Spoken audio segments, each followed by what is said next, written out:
नमस्कार, मैं डॉक्टर कैलाश आप सभी का स्वागत करता हूं। मैं एक होम्योपैथिक कंसल्टेंट हूं। आज मैं महिलाओं की एक समस्या पोस्ट क्वाइटल ब्लीडिंग के बारे में बात करूंगा, जिसे हम ब्लीडिंग आफ्टर सेक्सुअल इंटरकोर्स के नाम से भी जानते हैं।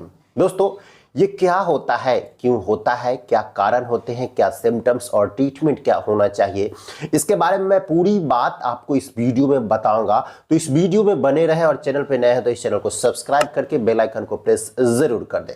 दोस्तों, पोस्ट क्वाइटल ब्लीडिंग या ब्लीडिंग आफ्टर सेक्सुअल इंटरकोर्स, अगर किसी महिला के साथ जब आप सेक्सुअल इंटरकोर्स करते हैं तो सेक्सुअल इंटरकोर्स करने के बाद उनको वेजाइना के थ्रू ब्लीडिंग होने लगता है। इसी कंडीशन को पोस्ट क्वाइटल ब्लीडिंग कहा जाता है। ये न्यूली मैरिड में होता है क्योंकि उस समय उनकी जो क्लाइटोरिस के कुछ पार्ट रैप्चर हो जाते हैं, जिसके कारण ब्लीडिंग होने लगता है। ये एक नॉर्मल कंडीशन है। बट जब एज के साथ साथ जब उम्र बढ़ती है और उसके बाद भी सेक्सुअल इंटरकोर्स करने के दौरान आपको ब्लीडिंग होने लगती है तो महिलाएं काफ़ी चिंतित हो जाती है और डॉक्टर के पास जाती है।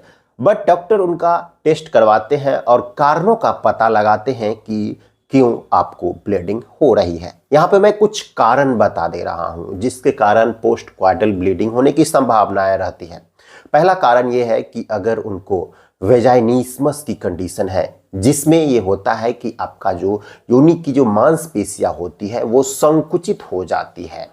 जब आप सेक्सुअल इंटरकोर्स करते हैं तो उसमें फ्रिक्शन बहुत ज़्यादा लगता है, उसमें दबाव ज़्यादा रहता है, पेनफुल इंटरकोर्स होता है, लुब्रिकेशन की कमी होती है, तो उस दौरान आपको ब्लीडिंग हो सकती है। दूसरा कारण ये होता है कि अगर आपको हर्पीस का इन्फेक्शन हो गया है तो उस कंडीशंस में भी होता है। इसके अलावा अगर आपका जो जेनिटल ऑर्गन है वो प्रोलैप्स कर रहा है, जैसे कि प्रोलैप्स ऑफ यूट्रस या प्रोलैप्स ऑफ वेजाइना, ये कंडीशंस में क्या होता है कि जो यूट्रस है वो बाहर आने लगते हैं और जब सेक्सुअल इंटरकोर्स करते हैं तो उस समय वो फ्रैक्टेड होता है और ब्लीडिंग होने के चांसेस हो जाता है। इसके अलावा कुछ बीमारियां ऐसे भी होती है, जैसे कि अगर सर्विक्स का इन्फ्लामेशन हो गया है जिसे सर्विक्साइटिस कहा जाता है तो उस कंडीशंस में हो सकता है, या अगर आपको गोनोरिया का इन्फेक्शन हो गया है तो उसके बाद भी आपको ब्लीडिंग होने की संभावना रहती है, या क्लेमेडिया की इन्फेक्शन हो गया है, या सर्विक्स में पॉलिप हो गया है, उस कंडीशंस में आपको ब्लीडिंग होता है। इसके अलावा अगर आपको वेजाइनल कैंसर है या सर्विक्स कैंसर है तो इस कंडीशंस में भी आपको ब्लीडिंग होता है।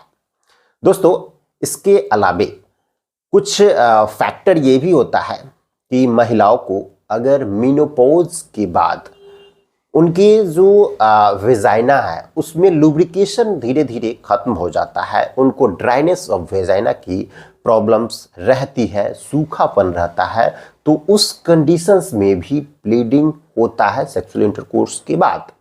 अगर हम बात करते हैं इसके सिम्टम्स की तो सबसे पहले इसमें पेन होगा, इंटरकोर्स करने के दौरान दर्द का बहुत ज़्यादा अनुभव होगा, लुब्रिकेशन नहीं रहने के कारण ड्राइनेस फीलिंग होगी, उस कंडीशन से भी उनको दर्द होगा।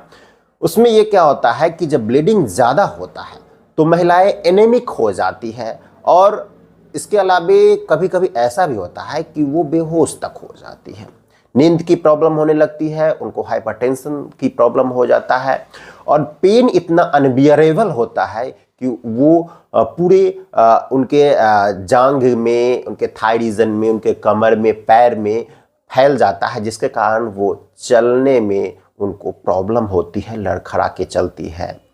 तो ये कंडीशंस आपको ब्लीडिंग होने के बाद होता है।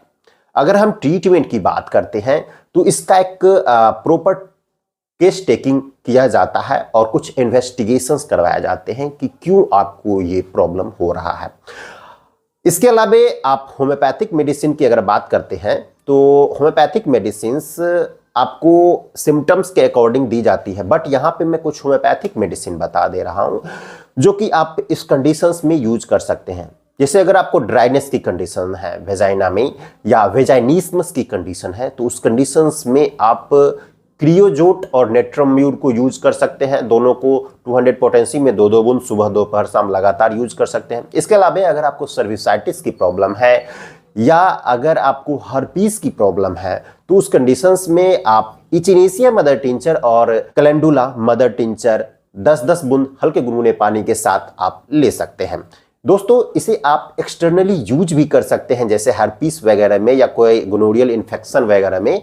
तो उस कंडीशंस में आप कैलेंडुला मदर टिंचर को हल्के गुनगुने पानी के साथ आप अपने वेजाइनल एरिया को वॉश कर सकते हैं, ताकि जो भी फंगल या वायरल इन्फेक्शन हो वो ठीक हो जाए।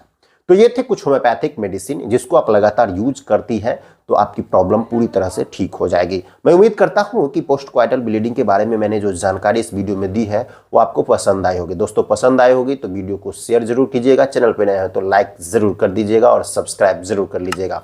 अगर आप मुझसे ऑनलाइन कंसल्टेशन करना चाहते हैं या घर बैठे बैठे दवा होम डिलीवर करवाना चाहते हैं तो मेरे दिए गए व्हाट्सएप नंबर पर संपर्क करके आप मुझसे अपॉइंटमेंट भी ले सकते हैं और दवा भी बुक कर सकते हैं या ऑर्डर कर सकते हैं। आज के लिए इतना ही, मिलता हूं फिर नई वीडियो में कुछ नई जानकारियों के साथ। तब तक के लिए आपसे विदा लेता हूं। धन्यवाद।